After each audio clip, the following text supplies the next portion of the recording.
Okay, so just a couple quick things before we begin.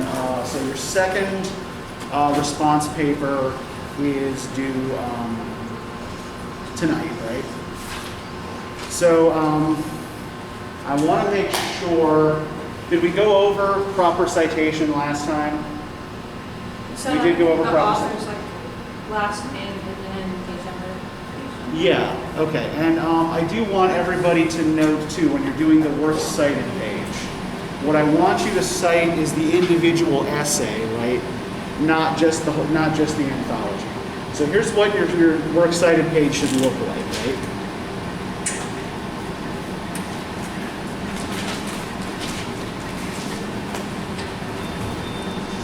So say you were citing the Rachel Carson essay that you read for today. Now, of course, the board is not cooperating. Yeah. So this is what you would give me.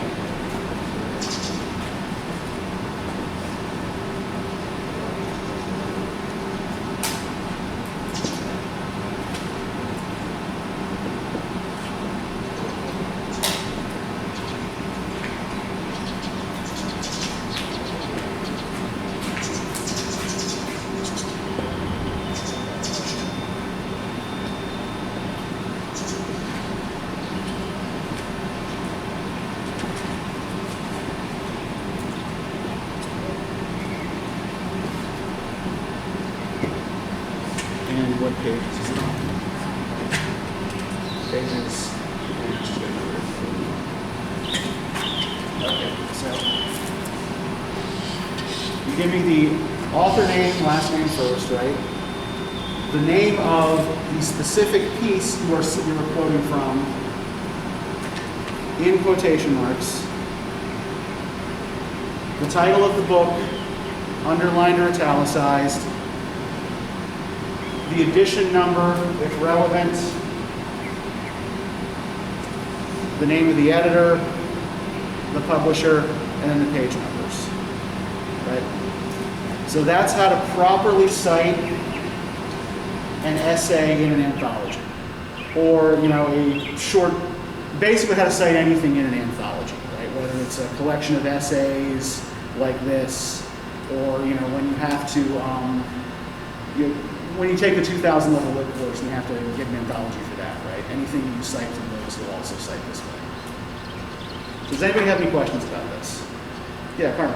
So, like, when we choose the quote or whatever, they recite the quote without telling me to cite it? No, when you cite the quote inside, like in the text, then you're going to give me just the author, last name, and the page number in parentheses, right? This is for the bibliography at the end, right? This is the works cited page at the end. So, could I unsubmit thing and go back and fix that? Yeah. I mean, as always, right? The only submission I'm going to grade is the most recent one for the assignment, right? So if you already submitted something and you want to go back and fix it, yeah, go ahead, fine. That's no problem. I'll just grade the new one rather than the old one. But yeah, so that's so if you were say quoting something from Rachel Carson in your essay, it would look. Right. Like that in the body of the text, right? That's what you would do. Yes? Also, like, I did it on the Tacitus one or whatever. And I was putting Tacitus, but I put Publius or Publius Cornelius. Because it's like, it says his full name is like...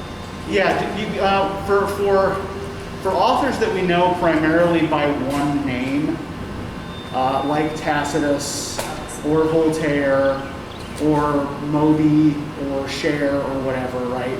Then you just cite the name that they're known by. So like, you don't have to give me Tacitus, Publius Cornelius. You can just give me Tacitus. Any other questions about citation specifically? Okay, go ahead. So we had to cite something from. Yeah, I want you to be examining specifically a quote from the text, right? And we're going to do some practice with that today with the Rachel Carson essay. But there's a thing I've been noticing actually kind of like across both of my Comp 2 sections that I want to maybe talk a little bit about that might help you with this next response paper and the ones to come, right? So how many of you were taught 5-paragraph form in high school? Okay, most of you were taught 5-paragraph form. Okay, this has generally been my experience. And 5-paragraph form works really great for certain things, right? It works really great for teaching you how to organize information and, write a kind of structured essay, right? The problem is it doesn't really it also encourages you to make lists of things that you don't make connections between. So I can usually tell if people were taught 5-paragraph form if their paragraph ends with a list of 3 things they're going to talk about. Because that's exactly what 5-paragraph form does, right? You have your introductory paragraph, with some context. Right? Since the dawn of time, humanity has written about what we did on our summer vacations, right? And summer vacations are good for 3 things, relaxing and sun and beach reading or whatever, right? And you devote 1 paragraph to each of those things, and the conclusion just restates what you said in the introduction. Right? So everybody's familiar with this form. It's not going to be much help to you as college students, though, because the kind of thinking and writing that you're expected to do is different. You are going to be expected to make connections between things. So let's talk a little bit about how we break out of the 5-paragraph trap. And now, of course, today, every time I touch this board, it's going to go nuts. No, stay.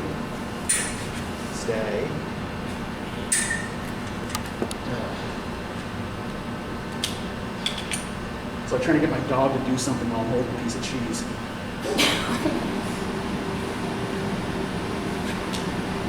I don't even know what 5-paragraph form is.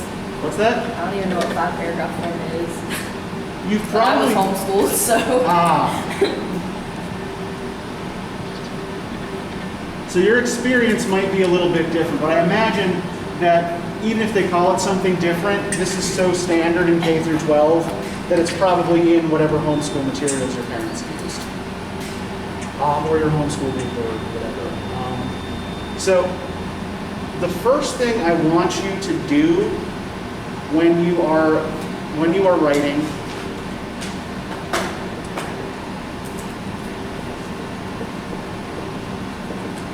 is choose a specific quote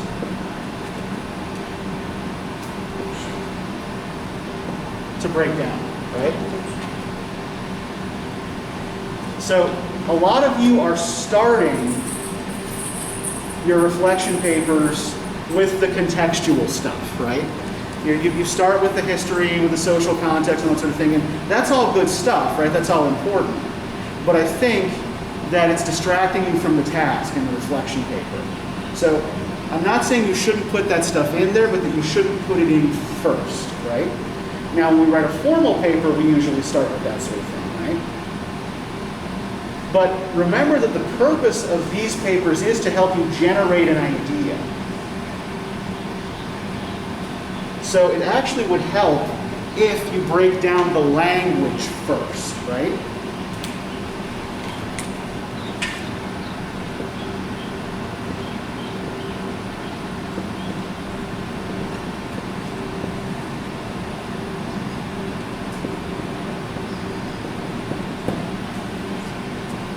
Look at the way the text is worded. See if you notice anything weird about the language, right? Or anything interesting about the language first. Right? Do your, searching for strands and binaries and things like that. That's the beginning, right?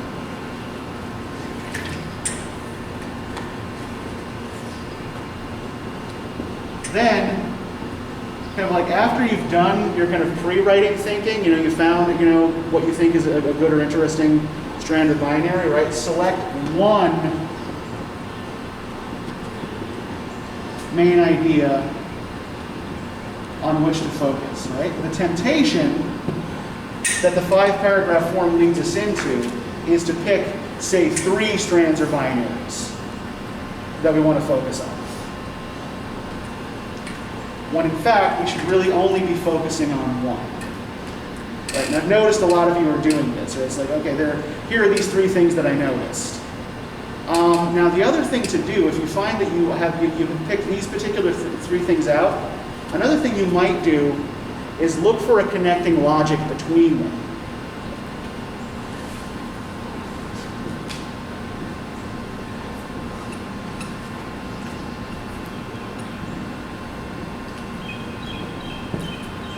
So, like I said, like the 5-paragraph form doesn't necessarily encourage you to make strong connections between the things that you're noticing, but there's probably a reason you noticed all 3 of those things together. So what you need to try to do is think back to what it is that links all of these things to each other, right? What is the common principle that they share? Does anybody have any questions so far? Is everybody following me? Is anybody confused? We're all good? Are you saying to look for a connecting logic through the main idea, or just? No, it's like if you find yourself making like the kind of 5-paragraph list, like I'm going to talk about this thing, and this thing, think about what the logic that connects the list is, right? Why did you think of those 3 things together? What do they all have in common? And then that's probably the main idea that you're really trying to work with. And then, once you have done this kind of analysis, and you've pulled a main idea out of your... Damn it. We can still see it. Today, okay, you can still see it like this? Yeah. Okay, all right, then we'll just leave it like this for now. Okay. Then,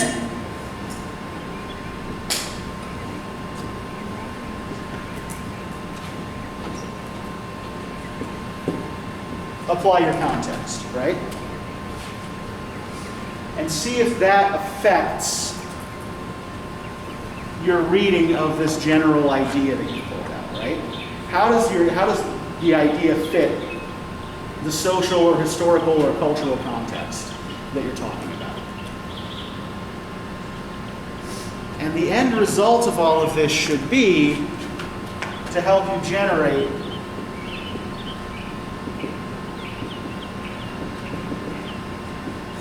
an arguable working thesis, right? So usually, in a typical formal paper, where would your thesis statement go? Yeah, usually at the end of the intro, right? It's usually near the end of the first paragraph somewhere. In this case, I don't want your thesis statement, your working thesis, near the beginning of the paper. I want it at the end. Why? Because I want you to be working towards a thesis, right? The basic, so how many of you, when you are writing a paper, start with a general main idea that you want to argue for, and then pick evidence that suits it? See, I want you to do the opposite. I want you to start with the evidence, generate an idea from the evidence, right? Work towards the idea rather than starting with the idea. Yeah, Carson. So, like, you want us to just go ahead and, like, jump into, like, breaking down, like, the code and stuff, and then the background stuff, put that in. Yeah. Work backwards from the way you usually would. That seems like it would sound, like, I don't know, it seems like it would sound weird, like, reading it and then just being, like, seeing how they did and start off with, like, giving you information about it first. Yeah. Rather than just going ahead. Well, I think that maybe one thing that might help is if we think of this as a drafting process, right? We're thinking about this as a way to generate an idea using text, right? So remember that these reflection papers aren't an end in themselves. They're meant to help you practice skills for the longer paper, which will be more normally structured. And they're meant to help you generate an idea that you can use for the longer paper, right? Isn't the final like a 10-page research paper or something? Yeah. Yeah. Yeah. This has been from day one. Yeah, this was explained. Go ahead. How are we supposed to write a big paper if we don't have a thesis statement? It's saying that we're doing it so we can find like a good idea. It's just for like this one. Yeah, just for the reflection papers. Yeah. Just for the reflection papers. The idea, right, remember, like I said, the purpose of the reflection papers is to generate an idea you can use for the longer papers, right? We're trying to think inductively here rather than deductively, right? Instead of starting with a general idea that we then apply cherry-picked evidence to, we're starting with the data itself, and we're trying to pull an idea out of that through close observation, right? And I'm also, I'm not going to lie about this, like I'm trying to get you to think a little bit differently about the way you approach your work as well, right? And about the way you approach thinking generally. By and large, we do better thinking if we come at material objectively without a preformed idea and are able to draw inferences from it. When I do that, I think about it like a movie. Like if you're watching like a horror movie or something, you don't know the plot at the beginning of it. It like builds up to it, and then you find out what it all means. Oh, sure. And that's how I think about it whenever I'm writing it. Yeah. Although with the horror movie, you might not know the specific story, but you know how it's going to unfold, right? But if it helps you think of it that way, then go for it. Does anybody have other questions about this? And this is, I know this is not the way you're used to writing. This is probably going to be hard the first couple of times you try it, right? But, I'm just asking, do try this, right? Give this a shot. You will produce better work. And this will help you to figure out what to do on future assignments, not just in this class, but in other classes as well, right? And this is one thing that I want to make kind of clear here, because I don't think we always do a good job of explaining this, is that I do want there to be transfer from this class to your other classes, right? This isn't meant to just be a hermetically sealed bag. This is stuff I am hoping you will use in your other coursework. Okay. So here's what I'd like to do with the Rachel Carson essay that I have for today.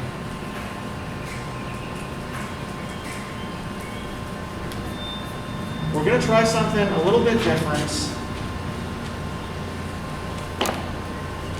The first thing I want you to do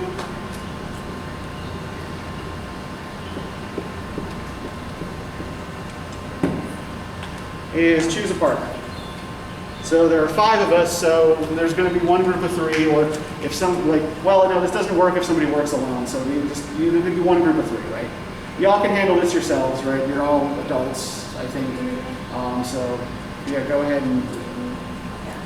and okay, everybody's partnered up? Okay. So here's what you're going to do. You're going to look together at the Rachel Carson essay, and you are all going to agree on a single quote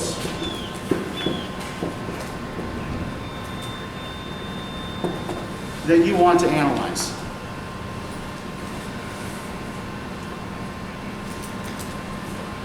So find a quote where you think there's something interesting or weird going on. No, this is not. You will all be working on the same quote. 248. 248. We got a different position.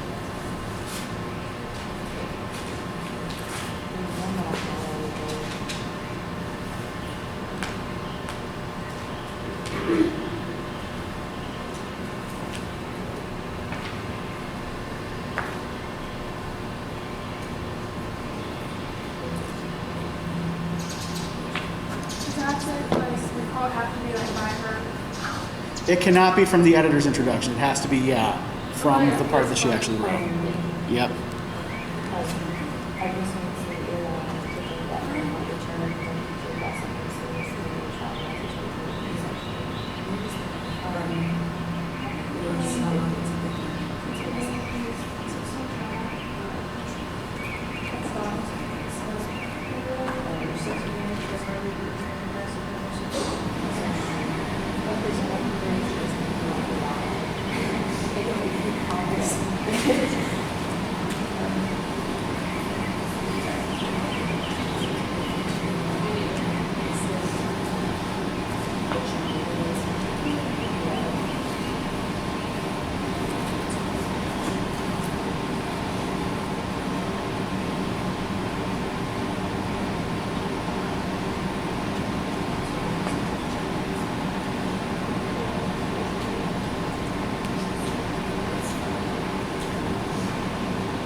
you guys have got one, right? Yeah. So just don't start unpacking it yet. Just wait. Hold on. Hold on.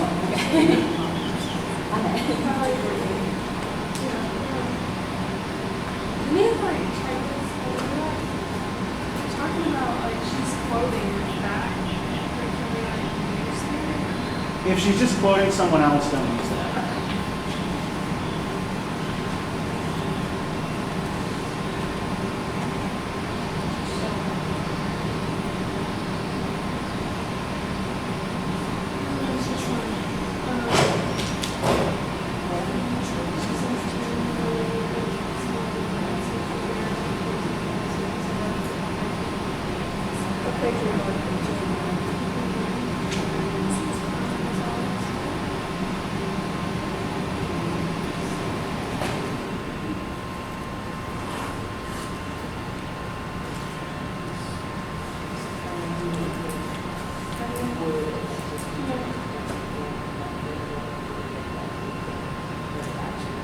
You got one? Okay. So once everybody's got their quote, right? Here's what I want you to do. You are going to free write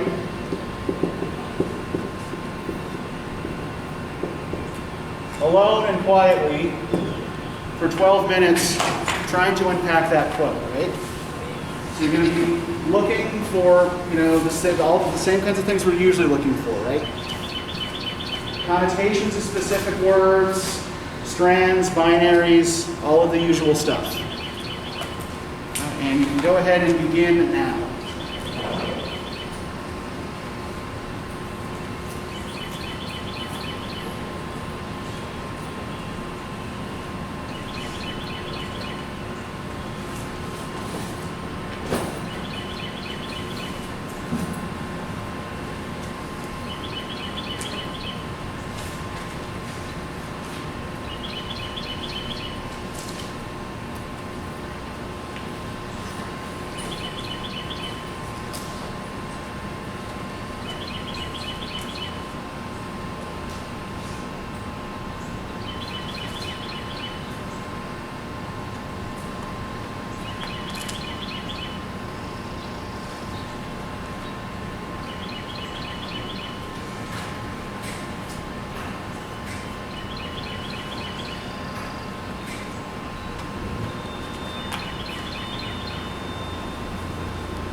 feel stuck, just try to write through it. Just start writing and see what happens. It's the whole point of free writing.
I'll let y'all know when time's up.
2 more minutes.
One more minute, start wrapping your thoughts up.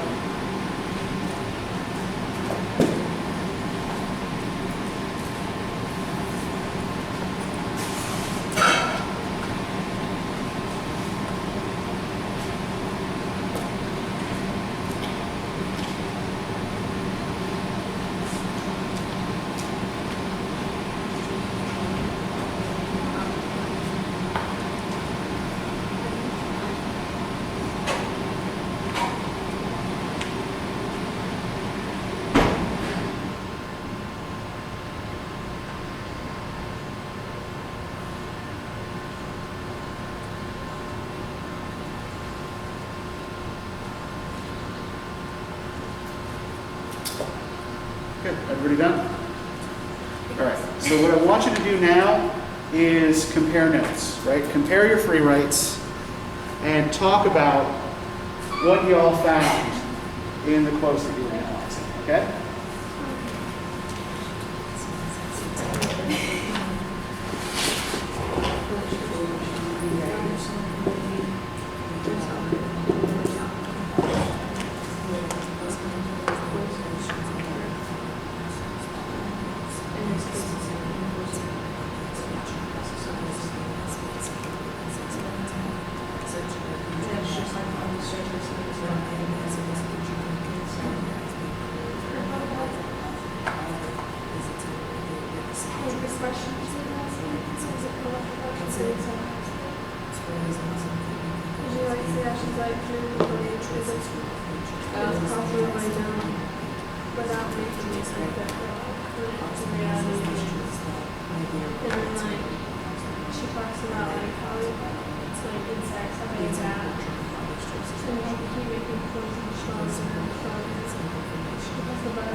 Is it not also how you're following about like these points and because we can also be trying to sort of come up with as a secondary guidance.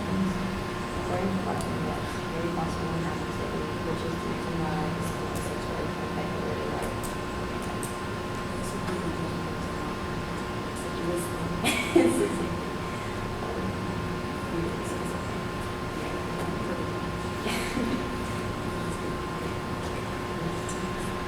So how'd y'all do over here? What did you come up with? What was the quote you chose? Can anyone believe it is possible to lay down such a barrage of poisons on the surface of Earth without making it unfit for all life? Okay, so we're at page 249, right? Yeah. About Okay. halfway down. Yeah. A little bit more than halfway. Okay, right. It's right in the next to last full paragraph, right? Okay. Well, so what did you pull out of that? How'd you do with it? She was like, I felt like when she like said that, like she was sarcastic. Like Okay. it sounded like the way she said it, it's sarcastic. Okay, what suggested sarcasm? Like what sounded sarcastic about it to you? But she said like, can anyone believe that it's possible to lay down? She's like saying it's possible to lay down all of these poisons and not make it unfit for life. In reality, like we know, like you can't lay down all of that. Okay. It could be okay. So that's why I was like, that's, she's being sarcastic. Yeah, but she's asking the question because she knows the answer, right? Okay, so yeah, this is an example of it. Like, you know how I've probably written on several of your papers at various times, like avoid rhetorical questions, right? So the reason I try to get you to avoid rhetorical questions because it's often a little trick we learn to dodge having to answer something, right? I'll just answer your question with a question and so on and so forth, right? This is actually an effective use of a rhetorical question because she's making it clear that she and her reader know what the answer is, right? That everybody has to know that this is not a good thing, right? That everybody has to know what this is actually doing. All right. But what else did you guys pull out of that? That the chemicals, like, she said something about how they're just spraying it on the surface and it's not like embedded inside the earth. Okay, so it's being sprayed on the surface, right?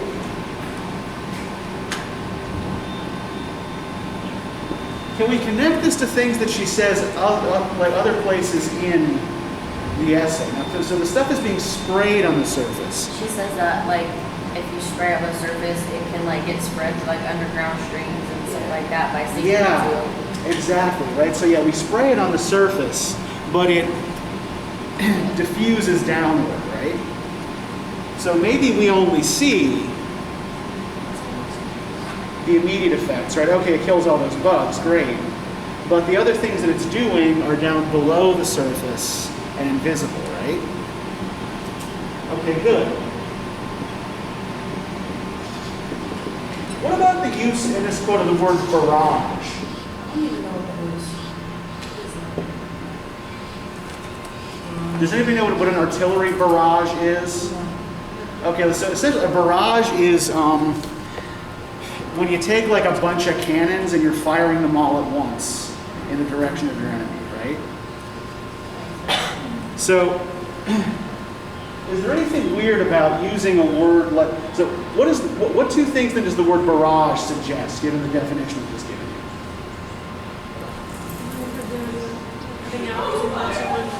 you? Okay, excess, right? Yeah, too much, right?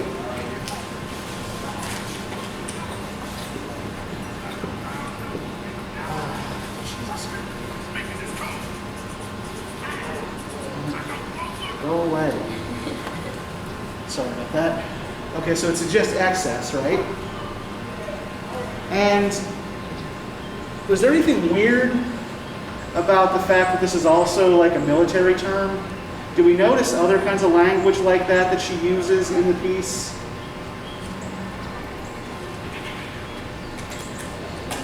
She's a civilian. Yeah, she's a civilian, right? Yeah, Rachel Carson was a biologist. But yeah, is it strange for a civilian biologist to be talking about, say, laying down pesticides using this kind of like military terminology, right? Like, so for example, when we look on page 248, right, she talks about, you know, the most alarming of all man's assaults upon the environment, right? So this is another strand we might want to kind of look for and, you know, try to explore a little more deeply. Wasn't she like around the time of a war or something? Which war? So yeah, so she's writing in 1962.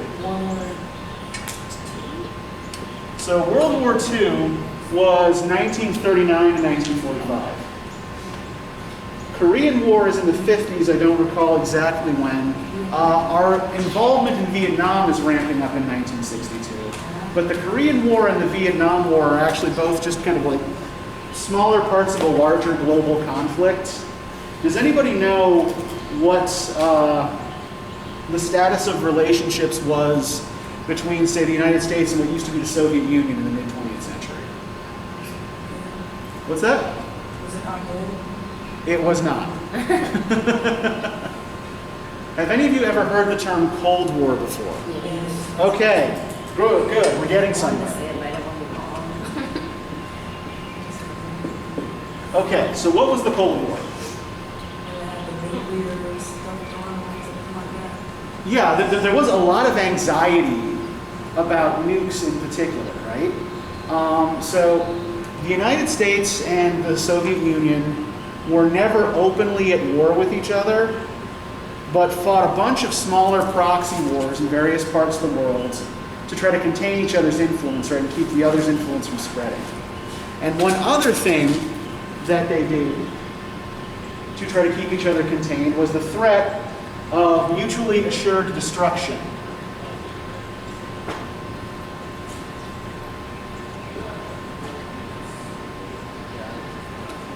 Right, this being the idea that if we just pointed enough missiles at them and they pointed enough missiles at us, then everybody would be too afraid of the consequences of pushing the button for a real nuclear war to break out, right? If this sounds absurd, it's because it is, right? Yeah, it is nuts. It is crazy. But yeah, we kept building up these arsenals, banking on the fact that if we had enough missiles, they wouldn't shoot us, and if they had enough missiles, we wouldn't shoot them, right? So this is all very Hobbesian, right? If we can actually trace this kind of thinking right back to Leviathan. But this, I think, is also where a lot of this war rhetoric is coming in here, right? Like, people are thinking about nuclear war in the early 60s in these apocalyptic terms.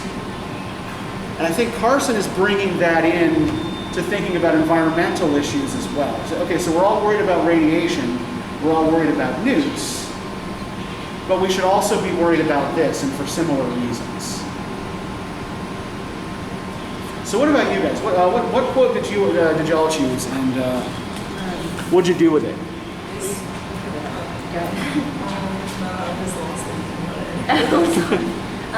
We did the one that's like, it is ironic to think that man might determine his own future by something so seemingly trivial as the choice of an insect spread. Okay, where is the Page 250. Page 250. At the end of like that second, kind of first paragraph of the page, it's like ends and then it starts to present. Okay, right. So first full paragraph. Yeah. Okay, right. Some would-be architects of the future look forward to what it's not. Okay, so what did you do with that quote then? What did you pull out of it? And let's see if we can kind of make connections between what you guys are doing and what they're doing. We basically promised the same thing, but she went into more detail about it. But basically, we were saying that like how something so irrelevant that we don't look at like as determining our whole future. We were saying how Carson like made this like a bigger picture, like she magnified that small detail, and it's like with evidence and stuff how it can actually affect our futures. Yeah, I think we can connect this to this idea of surface, right? Yeah. In the quote that they're like, this is something that maybe we don't see on the surface, right? Or if we only look at things from at a surface level, right? Then we don't think about the consequences of the particular road that we're going down. What I said is like a lot of times we think of like we like follow the warnings like on like an insect spray, like it might say like don't inhale or something like that, so like we don't do it, and so by not doing it we think that we're okay. Please don't go breathing in insects. No, yeah. And so like since we don't do that, we think that we're fine, but it really spreads other ways that we don't even like we don't get. Yeah, what does she compare chemicals to here? What does she say chemicals are like? Specifically. Radiation. Yeah, chemicals are like radiation. Yeah.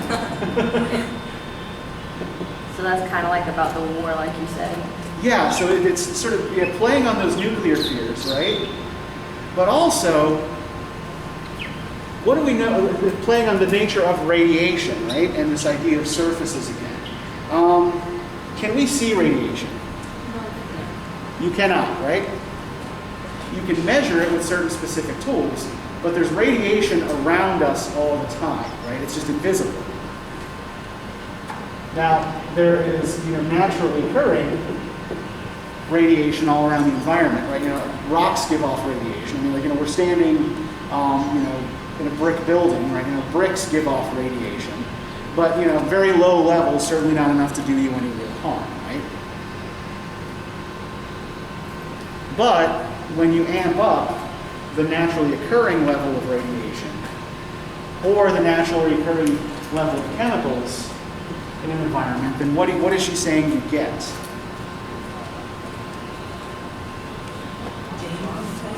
Yeah, gene mutations.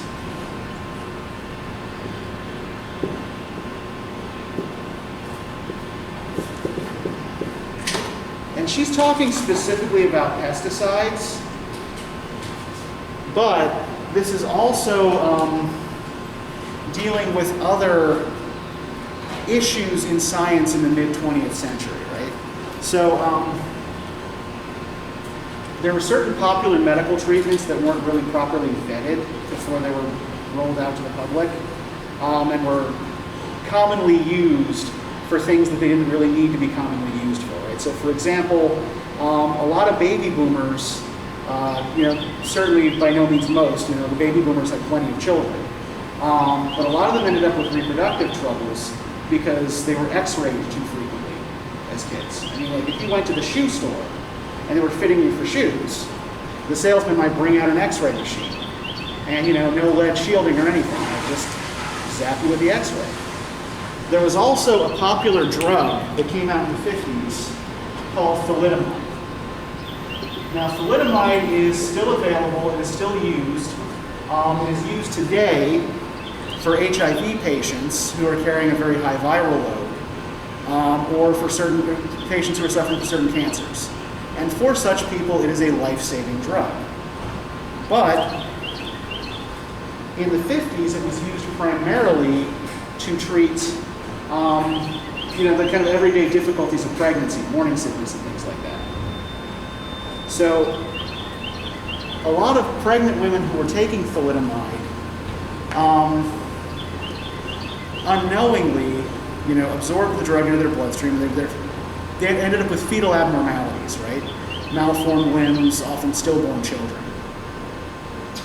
So, this gene mutation, right? Is gene mutation something that is usually visible as it's happening?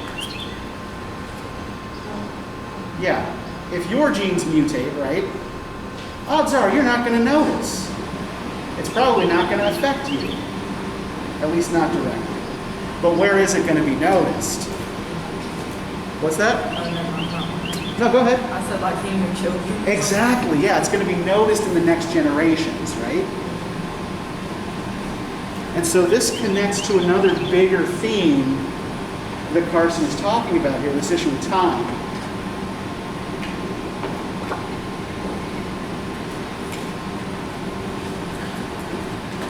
Right, so I want us to go to the very beginning of the essay here. I want to go to the first paragraph. And can I get somebody to read for us just the beginning of the essay, starting with the history of life on Earth has been a history of interaction. The history of life on Earth has been a history of interaction between living beings and their surroundings. To a large extent, the physical form and the habitats of the Earth's vegetation and its animal life have been molded by the environment. Considering the whole span of earthly time, the opposite effect in which life actually modifies its surroundings has been relatively slight. Only within the moment of time represented by the present century has one species acquired significant power to alter the nature of its world. Okay, thank you. So, how is she saying the relationship between life and the natural world usually works? The surroundings affects Yeah, nature shapes us, right? The environment shapes us.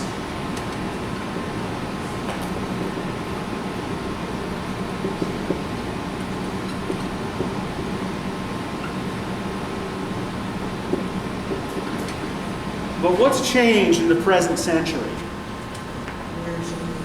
Yeah, that we have acquired the power to shape it, right?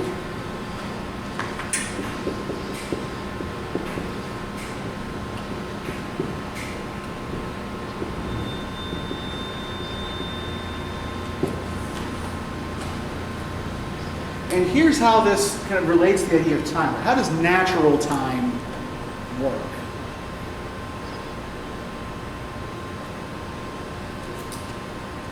Is natural time fast or slow? If we're talking about, say, for example, the evolution of a species, right? It's slow, right? Yeah. Natural time works very, very slowly. Species adapt to their environments slowly, right? Over generations. Right? Not right away, not immediately. But the things that new chemical inventions, for example, allow us to do, according to Carson, speed up that process significantly without giving us the time to adapt or to really think through the consequences. So, for example, what she has to say about, let's say, like wheat crops and elm trees, page 251, right? The example with the elm trees.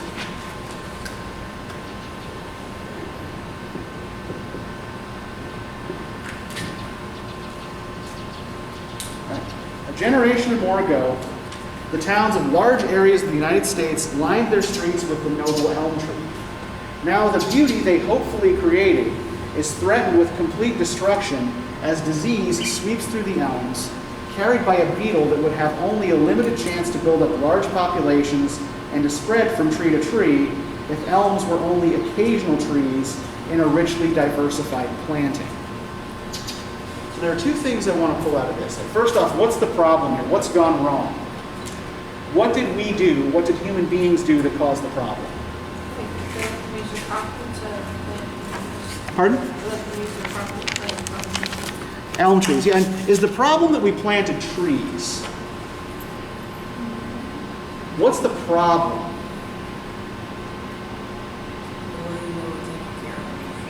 Threatened with complete destructions.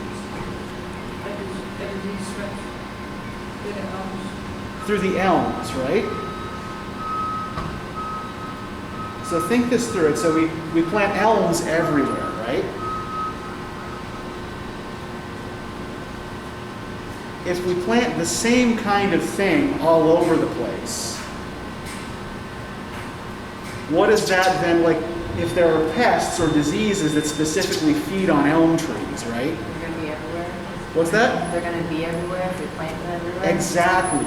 If you only plant one kind of thing, right, you make that thing more vulnerable to pests and to disease. Doesn't she use that same example with like a wheat field? She does, yeah. In the paragraph above, she talks about a wheat field. If all you plant on your farm is wheat, or a particular kind of wheat, then pests that live on that wheat are going to come and feast on it, right? You're going to attract pests more than you would if you planted a variety of things, right? So she's pulling out of this a kind of nature versus humanity binary here, right? Or a nature versus engineering binary, right?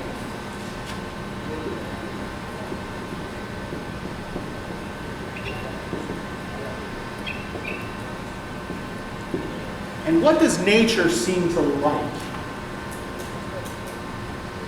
Seem to lack. To like? Like, what does nature seem to prefer in the environment? What's more natural? Yeah, nature likes diversity, right? Biodiversity in particular. Nature prefers a diverse array of life forms in a single place, right? And then what does humanity prefer? What do we tend to engineer? Safety. Yeah, we want everything to be uniform, right? I mean, even like if we just look at the way we design neighborhoods, right? You know, we take what used to be a single-family farm, and we build houses that all look the same on it. They're all about the same size, the same number of rooms, same shape, same driveway, same whatever, right? And then, you know, we settle in there and live these uniform, regimented little lives, right? So yeah, part of the suggestion here is that by engineering uniformity and destroying natural diversity, we are also quickly bringing about our own destruction, right? Because who adapts faster to the environment, insects or us? What's that? How long? Yeah, think about it again in terms of this bigger time idea, right? How long does a typical human being live? 75 to 100 years, right? How long does a typical insect live? Too long. Usually only a matter of days, right?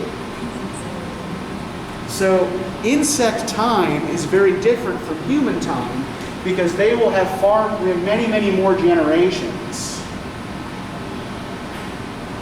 compared to our lifespans, right? But, you know, we may live to see, you know, our children, our grandchildren, and if we're lucky, our great-grandchildren, right? For insects, right, though, you know, within, you know, that span of time for us, there will be so many different generations and so many mutations, right? That they'll always adapt to whatever we're able to throw at them. So we have a different version here of the Malthus problem from last time. Right? What was the problem Malthus was trying to solve? Or that he was interested in anyway? I'm not sure what he gives us was actually the solution. Leave nature alone, let it fix it. What's that? He talked about how we shouldn't tamper with nature and let it do its own thing. Yeah, he was also saying we shouldn't tamper with nature, we should let it do its own thing, right? But he was suggesting that in doing so, we should basically kind of let people starve when there isn't enough food, right? So Malthus's the problem Malthus pointed out was that we produce people faster than we produce food, right? One of the problems Carson points out is that insects, you know, creatures we call pests, reproduce faster than our means to deal with them. But our means to deal with them keep evolving faster as well, before we're really able to cope with the consequences. So, does anybody have any questions about this? Remember, so response paper 2 is due tonight, right? For those of you who got here a little bit later, maybe didn't finish copying down the guide questions, we'll turn the board back around.